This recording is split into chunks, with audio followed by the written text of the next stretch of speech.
Olá, graça e paz. Mais uma vez aqui para nós caminharmos mais um bocadinho na palavra do Senhor. Desejo que quando você estiver ouvindo essa mensagem, você seja ricamente abençoado, abençoada por Deus. Esse vídeo vai ter um formato um tanto quanto diferente dos outros. Vou procurar aos domingos gravar nesse formato. Mudei os dias, né? Apesar de eu não ter mantido os outros dias, antes eu gravava segunda, quarta e sexta, agora eu vou estar gravando terça, quinta e domingos. Mas esse de domingo eu quero trazer um ensinamento, algo que eu tirei dentro daquilo que eu li durante a semana, ou algum filme que eu assisti, que vai ser o caso de hoje, mas que traga algum ensinamento da parte de Deus para nós. O filme A Última Fortaleza, The Last Castle, se não me engano é de 2001, eu já assisti ele acho que umas 4 vezes. Essa semana eu assisti de novo. Por que que eu assisto sempre? Porque me traz um ensinamento muito profundo. Eu sou ministrada através dos ensinamentos que absorvo através desse filme. Os principais, né, os principais atores é o Robert Redford, né, que é o general Irving, é um general 3 estrelas, se não me engano é 3 estrelas mesmo. E James Gandolfini, que é o coronel Winter. O filme gira basicamente em torno dos dois. Qual é o enredo do filme? Eu vou falando o enredo, bem, bem pincelado, não profundamente, mas aquilo que traz de ensinamento para mim e que eu acredito que pode trazer para você também. O general Irving, ele é preso, ele vai para uma prisão de militares. E por que que ele é preso? Dá a entender que foi uma prisão arbitrária, porque ele era um general condecorado, ele era muito respeitado, mas ele estava em uma missão, e ele como general tinha homens sob o comando dele, e ele deu uma ordem que foi contra a ordem do presidente, e eles caíram numa emboscada e morreram 8 dos seus homens. Então ele foi preso para cumprir 10 anos de prisão, mas ele estava tranquilo porque ele entendia, ele não quis se defender, ele não quis apelar, ele sentia o peso da responsabilidade da vida daqueles homens. Isso mostra que ele era um homem assim muito correto, que ele não deu uma ordem arbitrária por causa do seu ego, para inflar o seu ego, ou porque ele quis ir contra a ordem do presidente, mas ele fez aquilo que ele achou certo. E numa guerra, nem sempre as decisões tomadas pelo alto comando dão bons resultados, né? Todo estuda-se a estratégia, né? Eles não saem dando ordem assim, mas pode acontecer e vai acontecer, porque são seres humanos. Nunca se sabe o que o lado de lá está, o quanto eles estão prevenidos, né? E por conta disso, ele é preso, ele aceita a sentença dele, ele vai tranquilamente para aquela prisão, lembrando que ele é um general condecorado e respeitadíssimo. E ele simplesmente quer ir cumprir os 10 anos dele, ali naquela prisão. Ele não tem um relacionamento bom com a filha dele, não por ter sido mau pai, mas por ter dedicado a vida toda dele pelo seu país, né, como militar. Então ele não soube equilibrar muito e deixou a paternidade a desejar. Isso causa um desconforto, né? A filha vai visitar e muitas vezes nós fazemos isso, né? A gente, ser humano, a gente tem dificuldade. A gente pende mais para um lado, a gente tem dificuldade desse equilíbrio, de conciliar tudo, né? Tem que conciliar, agora eu tô falando com nós cristãos também, mas a gente tem dificuldade de conciliar, né? Ministério, família, o nosso particular, né? O nosso emocional, profissão. Então, são muitas coisas que nós temos dificuldade de equilibrar. E se não for o Espírito Santo para nos ajudar, ainda ele nos ajudando, mas por conta da nossa natureza carnal, ainda assim nós temos dificuldade. Por isso que nós temos que 100% sempre estar buscando a orientação. Nós temos que andar colado com o Espírito Santo. E assim mesmo, como já disse e repito, nós falhamos. E a falha dele foi essa. Ele não tinha esse respeito da filha como pai. Ainda assim, ela reconhecia ele como um homem que foi importante para a sua nação. Então, ela tinha essa admiração por ele. Então, mesmo ele tendo falhado como pai, ainda que não voluntariamente, mas ele não perdeu o respeito da filha. E a intenção dele era cumprir a pena dele e depois curtir o neto dele, que na época estava com 6 anos. Se ele cumprisse os 10 anos, o neto teria 16 anos, ainda ia curtir um pouco o neto.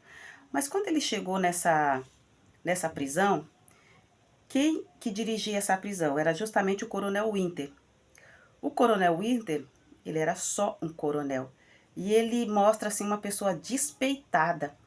Porque mais tarde, no andamento do filme, a gente vai entender que ele já tinha sido exonerado dos outros cargos. Então, é tipo assim, acharam um lugar para encaixar ele, porque o mundo militar eu não entendo bem, mas eles não é igual uma empresa particular, né? Demite e vai embora, né? Eles, me parece que é dado algumas chances, né? Então eles relocam.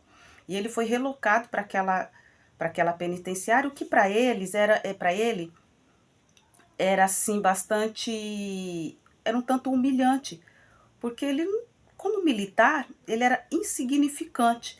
E quando chega aquele general na cadeia, né, que ele comandava, ele se sentiu, né, nossa, ele era um coronel.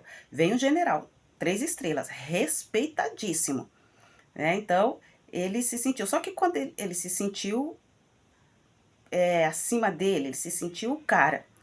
Só que quando aquele general chega, ele vê a postura daquele general, porque embora ele estando preso e sendo general, ele se submeteu às ordens, né, do lugar onde ele estava. Ele entendeu que ali a posição dele era de prisioneiro.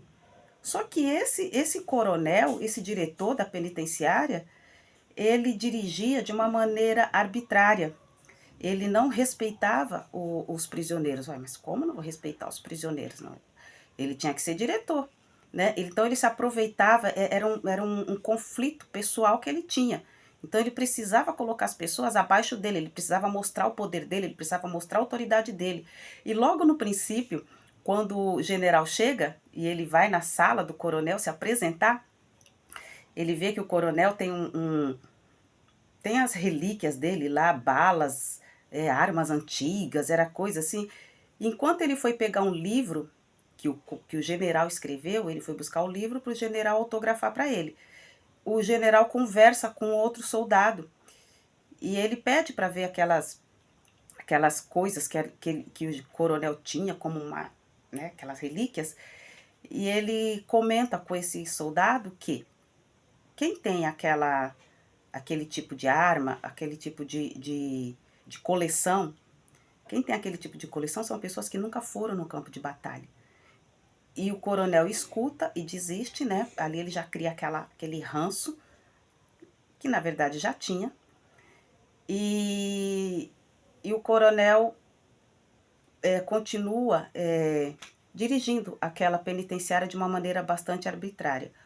O general tranquilamente vai cumprir a pena dele, lembrando que ele era condecorado, ele era respeitado, ele já tinha ido em vários campos de batalha. E quando ele vê as condições ali dos prisioneiros, ele começa a perceber a arbitrariedade. Ele encontra com um menino, né, personagem chamado Aguilar. Ele é gago, ele era fuzileiro. E ele percebe assim, para resumir, para não ficar muito longo, o general percebe que o coronel, ele coloca todos aqueles prisioneiros bem abaixo daquilo que eles realmente são, né? Então ele trata os prisioneiros, ele faz com que eles se sintam um lixo. Ele precisa desconstruir eles daquilo que eles são. Lembrando que eles eram militares, eram sargentos, eram coronéis, eram fuzileiros, né? Eram pilotos da marinha. Então o coronel quer desconstruir eles para dizer: aqui dentro vocês não são nada. Aqui dentro eu que sou. Porque ali tinha patente acima dele. Mas ele ali estava acima dos outros, ele fazia questão de desconstruir, de tirar do ser humano tudo aquilo que eles tinham de bom. E a primeira conversa que o general tem com o Aguilar, ele pergunta: por que que você está aqui? E ele responde assim, que matou um homem, e ele pergunta: mas como que foi isso? Ele fala: foi 5 segundos. Eu não pensei em 5 segundos no momento de fúria. E ele pergunta então: quanto tempo você era fuzileiro? Ele há 2 anos. Ele falou: então, 98% você é fuzileiro por causa de 5 segundos. Então, 2% você não deixa de ser quem você é. Você é um fuzileiro. E ele começa a trazer isso para aqueles homens, né? Você é o quê? Você é terceiro sargento? Você continua sendo terceiro sargento. Você era piloto, você continua sendo piloto. Cumpra a sua pena. Ele, em momento nenhum, ele passa a mão na cabeça daqueles homens, dizendo que eles não podiam estar ali, não. Eles tinham que estar ali.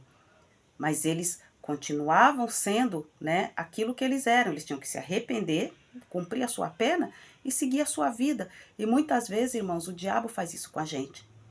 O diabo nos arma armadilhas, né? Pode ser assim, dizer assim, nos tira do sério, nos leva a tomar atitudes erradas. Só que isso não define quem nós somos. O Senhor nos chamou. O Senhor nos chamou para algo. Você que tem o seu ministério, o Senhor te chamou para algo e você está aí desolado, falando que você não é mais aquilo. Não, você é aquilo que Deus chamou você para ser. Aquilo que você foi consagrado um dia. Isso é papel do diabo. O diabo quer desconstruir tudo aquilo que o diabo construiu. Tudo aquilo que o diabo, que Deus fez em você, tudo aquilo que o Senhor te deu, os dons que o Senhor te deu. O diabo diz que não é nada. Ele leva a pessoa, ele começa a fazer a pessoa descer lá no fundo do poço. A pessoa até continua sendo cristão, mas ela já não é mais quem ela era antes. E esse filme me ensina muito sobre isso. O general, ele não aceita aquela situação e ele literalmente se levanta contra o coronel e ele fala: eu vou tomar a sua prisão. Porque ele, como general, ele tem aquela coisa de preservar a vida dos seus homens, de proteger, e é isso que ele faz. É isso que ele está fazendo com aqueles homens, protegendo, salvando a vidas, resgatando aqueles homens. O coronel não, o coronel queria enterrar, queria destruir aqueles homens, mas mesmo preso, o general, ele continua sendo o general. Tem homens que ele precisa proteger e ele faz isso, mas ele faz isso e tem que ter uma rebelião, mas ele não faz isso, ele não mata os soldados. Em momento nenhum ele incita ninguém a matar ninguém, mesmo aqueles que maltratavam eles. Eram assim, muita arbitrariedade, castigos arbitrários. E aquele coronel, ele infringia todas as leis, e o general conhecia todas as leis. E termina o filme com esse coronel tão desequilibrado, tão desequilibrado. Ali não era, eles não usavam armas letais, eles usavam armas de borracha. Mas ele está tão irritado, ele se sente tão lixo, e foi ele que cavou isso, que por fim, ele ordena que se use arma letal. Só que até os homens que estavam sob o comando dele entenderam o quanto ele ultrapassou, e eles não atenderam a ordem dele. E pelos homens não terem atendido a ordem dele, ele mesmo saca a sua pistola e atira no general e morre. E o general morre para que os homens dele não morram, porque quando o coronel dá ordem para que usem arma letal para matar aqueles homens, ele manda que os homens se deitem no chão, porque era um procedimento da prisão. Quando se deitava no chão, significava o rendimento, né? Então eles não seriam mortos. E o general mesmo, ele fala assim: acabou, podem deitar no chão. E eles acham estranho, mas ele sabia o que ele estava fazendo. Ele mandou eles deitarem no chão, porque ele ia arriscar a vida dele. Ele continuou em pé e foi em direção ao mastro, porque era a última coisa que eles tinham que fazer, hastear a bandeira dos Estados Unidos ali naquele mastro, depois da vitória. E quando ele estava hasteando a bandeira, o coronel desequilibrado, insano, saca a pistola e dá 3 ou 4 tiros nele e mata. Então assim, ele morreu para que os homens dele não morressem. O nosso general que nos leva às nossas guerras, irmãos, ele já morreu por nós. Então não tem sentido você estar aí como morto. Como morto. Ele não te levantou para morrer. Eu estou falando isso em todas as áreas. Ele já morreu na cruz. Ele continuou a missão dele para que nós tenhamos vida e a tenhamos com abundância. Que o Senhor te abençoe, que o Senhor te guarde, que em tudo que você colocar as tuas mãos de maneira lícita e honesta seja abençoado por Deus. Eu espero muito que vocês, né, gostem. Eu entendi que tudo que a gente vive no nosso dia a dia, pelo menos comigo é assim, tudo que eu vivo no meu dia a dia, o Senhor ministra algo no meu coração. Quando eu vou na rua, quando eu vou no mercado, converso com uma pessoa, umas conversas assim que parece aleatória, quando eu leio alguma coisa, quando eu assisto alguma coisa, o Senhor sempre me traz o entendimento. Eu acredito que seja assim com todos os cristãos, né? Então eu quero dividir com vocês aos domingos sobre aquilo que o Senhor ministrar na minha vida durante a semana. Espero que vocês gostem. E se gostou, né, passe para alguém, porque às vezes alguém não gosta de ouvir assim, ai, não gosta de ouvir de Bíblia, não gosta de ouvir de Bíblia, mas sem citar versículo bíblico, a gente fala de Jesus do mesmo jeito. Que o Senhor te abençoe e te guarde. Deus abençoe.